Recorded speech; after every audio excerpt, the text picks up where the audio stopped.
حدیثیں لکھنے بیٹھا. پہلی مرتبہ اس موقع پہ میں نے وہ حدیث پڑھی، اتفاق سے اس سے پہلے میری نظر سے نہیں گزری تھی. موسیٰ علیہ السلام کی روایت ہے، اس میں سب سے بڑا گناہ کیا ہے؟ سب سے بڑا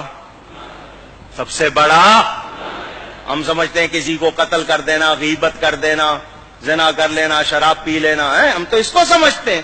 اس حدیث میں تھا سب سے بڑا گناہ یہ ہے ماں باپ بلائیں اور میں کہہ دوں میرے پاس ٹائم نہیں ہے. یہ سب سے بڑا گناہ. اور ہم نے یہ کتنی بار کیا ہوگا؟ ہم تو آرڈر چلاتے، ماں کو کہہ دیں گے صبح اتنے بجے مجھے ناشتہ چاہیے، میرے کپڑے چاہیے، میرے دوست آ رہے ہیں، یہ پکنا چاہیے. ماں یا نوکر ہے؟ اگر باپ آپ کی کو کرے تو آپ کہتے تو نے کیا کیا؟ تیرے باپ نے بھی تو تیرے ساتھ کیا تھا. یوں آگے بات کرتے. یہ گھروں میں خرابیاں اسی لیے آئی ہیں کہ تربیت، پہلے جوائنٹ فیملی گھر مل کے رہتے تھے، دادا دادی نانا نانی سکھاتے تھے. اب الگ رہنا سکھانے والا ہو گیا ٹی وی کیبل. کیا سیکھو گے؟ ماں باپ جیسی کوئی نعمت اگر ناراض کیا ہے تو کبھی کامیاب نہیں ہوو گے. اکثر لوگ آتے ہیں مولانا صاحب بندش ہو گئی، کاروبار نہیں چل رہا. میں کہا جاؤ ماں باپ کو راضی کرو، اور جن کے ماں باپ دعائیں کرنے والے ہوں وہ کبھی پیچھے نہیں رہتے. وہ کبھی پیچھے، اگر ان کو ناراض کیا ان کو نیکی کر کے ان کو راضی کرو، دیکھو کاروبار چمک اٹھے گا. لیکن آپ ان کو ناراض کر کے سمجھ رہے ہو نہیں میں نے صحیح کیا تھا، پھر کچھ ملنے والا نہیں.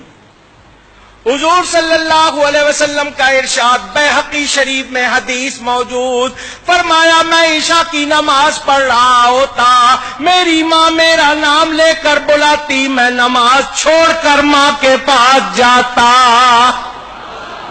کتنا بڑا پیغام میرے آپ کے لیے. موسیٰ علیہ السلام مزاج میں تیزی تھی، اونچی بول لیتے تھے. جب جاتے تھے کوہ طور پر کلام کرنے، ماں پیچھے مصلی بچھا لیتی تھی. یا اللہ میرے موسیٰ کے مزاج میں تیزی ہے، بات کرتے ہوئے آواز اونچی ہو جائے تو معاف کر دینا. نبی تھے وہ، معصوم. ماں ہوتی ہے، دعا کر رہی ہے، ماں کا انتقال ہو گیا. موسیٰ علیہ السلام طور پر گئے، غیب سے آواز آئی آج ذرا ہوش سے بات کرنا، پیچھے دعا کرنے والی نہیں بیٹھی. اب پہچانو ہمارے گھروں میں بے برکتی اسی لیے ہے کہ ہم نے ماں باپ کی قدر بلا دی. مگر ماں باپ بھی بڑے عجیب ہو گئے، انہوں نے اولاد کے حقوق نہیں پہچانے. آرڈر دیتے ہیں یا مارتے ہیں یا سختی کرتے ہیں یا ان کی جو ضروریات پوری نہیں کرتے، تربیت نہیں کرتے. دونوں کو ٹھیک ہونا پڑے گا. اولاد پر ماں باپ کے 6-7 حق ہیں، ماں باپ پر اولاد کے 80 سے زیادہ حقوق ہے. پتہ سیکھتے نہیں. میری پوری تقریر اس موضوع پر بھی ہے، اس کی بھی ریکارڈنگ ہے، دیکھ لینا، سن لینا.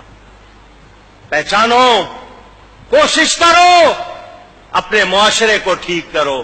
جہاں ماں باپ کی قدر نہیں ہوگی وہاں برکت. کتنے واقعات ہیں، عجیب عجیب واقعات. یہ واقعہ میں نے آپ کو کئی مرتبہ سنایا ہوگا، ایک بار پھر سن لو. موسیٰ علیہ السلام جا رہے ہیں، لمبا سفر ہے. اللہ نے فرمایا موسیٰ پیدل سفر کر لو گے یا سواری چاہیے؟ یا اللہ سواری مل جائے تو آسانی ہوگی. فرمایا یہاں ہمارا ایک بندہ ہے، جاؤ اس کے پاس، وہ تمہارے لیے سواری کا انتظام کرے گا. موسیٰ علیہ السلام چلے گئے ان کے پاس. وہ بندہ نبی نہیں تھا، اللہ والا تھا. فرمایا میں اللہ کا نبی موسیٰ علیہ السلام. اس نے قدر کی، عزت کی. حکم. فرمایا میں نے سفر کرنا، مجھے سواری چاہیے. اس نے بادل کو اشارہ کیا، اس بندے نے بادل نیچے آ گیا. فرمایا اس پر بیٹھ جائیے، جہاں کہیں گے پہنچا دے گا. موسیٰ علیہ السلام نبی ہیں، نبی کے ذریعے اس کی شان دکھانی تھی اللہ نے، نبی کی زبان سے لوگوں کو پتا چلے. موسیٰ علیہ السلام بیٹھ گئے اس پر. بادل جب اونچا ہوا، یا اللہ اس بندے کو یہ کمال کیسے مل گیا؟ اللہ نے فرمایا موسیٰ اس نے اپنی ماں کی بڑی خدمت کی. اپنی ماں کی بڑی خدمت کی، اس کی ماں نے ایک دعا دی تھی، اس کی ماں نے کہا تھا یا اللہ میرے بیٹے نے میری کوئی بات نہیں ٹالی، تو اس کی نہ ٹالنا، اس نے میری کوئی بات کبھی ٹالی نہیں، تو اس کی نہ ٹالنا، بس ہم اس کی ماں کی دعا کی وجہ سے اس کی ہر بات کو پورا کر دیتے۔ اندازہ کرو، ماں باپ کی قدر پہچانو، اگر وہ وفات پا گئے ان کے لیے نیکی کرو، ہر دعا میں ان کے لیے نیکی کرو، جو صدقہ دو ان کی طرف سے دو، تمہیں بھی ثواب ملے گا، تمہارا ثواب کہیں نہیں جائے گا، ان کی روح خوش ہو جائے گی۔